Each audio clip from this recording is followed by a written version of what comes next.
La rencontre de ce matin est placée dans le cadre de l'exécution de la première session inaugurale après l'installation de la délégation spéciale de la commune 4 du district de Bamako. Les points inscrits à l'ordre du jour sont d'abord se doter d'un règlement intérieur, la validation du règlement intérieur qui doit cadrer nos interventions.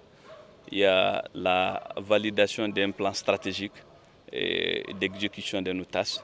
Il y a la validation du budget 2023. Et puis, effectivement, du budget 2023, il y a également le budget additionnel 2023 qu'il faut approuver, 2024 qu'il faut approuver. Dans notre vision des choses et conformément à la vision des plus hautes autorités du pays, l'assainissement est la priorité des priorités auxquelles nous allons faire face à partir de la mairie du district de Bamako. Et le cadre social, l'amélioration du cadre de vie des hommes, les sociales surtout, nous avons un certain nombre de quartiers qui ont subi les conséquences de l'inondation. Il y a des sinistrés effectivement chez nous également. Il s'agit de leur venir en appui. Et au-delà, il y a la santé et l'éducation qui sont aujourd'hui des domaines sur lesquels nous devons nous prendre au sérieux. Immédiatement, nous avons déjà une planification d'action d'envergure dans le cadre de l'assainissement. D'abord le curage des caniveaux. Avant le curage, il s'agit de l'identification. Nous allons identifier les ordures, les tas d'ordures anarchiques, les identifier et les évacuer. À côté, nous allons procéder au curage de presque tous les caniveaux que nous avons qui obstrués, les caniveaux obstrués qui aujourd'hui constituent des obstacles sur le drainage des eaux, de l'écoulement des eaux diluviennes. Donc après, il y a ce qu'on appelle le curage même. Après le curage, il y a la réalisation même des caniveaux. Nous avons un certain nombre de quartiers et Sibiribougou fait partie.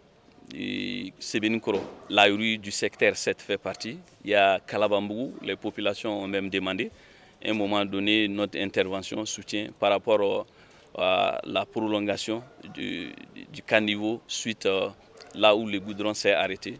Leur problème aujourd'hui, c'est qu'il n'y a pas de caniveau à Kalabambougou. Donc dans notre perception, vision des choses, nous pensons réaliser des caniveaux et pour éviter encore que l'inondation soit à Kalabambougou et dans d'autres quartiers. Il y a des sinistrés, nombreux d'ailleurs, à Kalabambougou 2 fois. Depuis le mois de juillet, Kalabambougou a été touché et Taliko a été touché et la Fiabougou-Bougoudani a été touchée.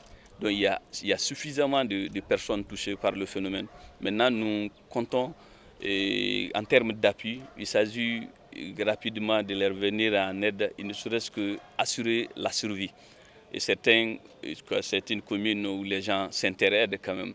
Il y a certains qui sont logés sur d'autres et d'autres au niveau des écoles. Mais à la date d'aujourd'hui, nous comptons les apporter à manger, à boire. Et le minimum soit-il, il faut les apporter à manger et à boire. Éducation, santé. Au passage, nous avons constaté qu'il y a les infrastructures, il y a des soucis d'infrastructures. Les salles de classe sont à réhabiliter. Les latrines sont à réhabiliter. Il s'agit même de venir en aide aux enfants dont les parents n'ont pas de moyens. Et la reprise, c'est bientôt. Le premier est indiqué par le ministre de l'Éducation. Maintenant, des enfants qui se retrouvent avec des parents qui n'ont pas de moyens, il s'agit de les doter de kits scolaires pour reprendre le chemin de l'école quand même. En termes de santé, nous avons effectivement rendu visite à certaines de nos structures sanitaires. L'hôpital du district, par exemple, aujourd'hui, qui est une référence, il se bat. L'équipe en place se bat, tant bien qu'elle peut réussissement, justement. Mais à la date d'aujourd'hui, ils ont besoin de soutien. Ils ont besoin d'appui et nous allons les appuyer pour mener à bien leur activité.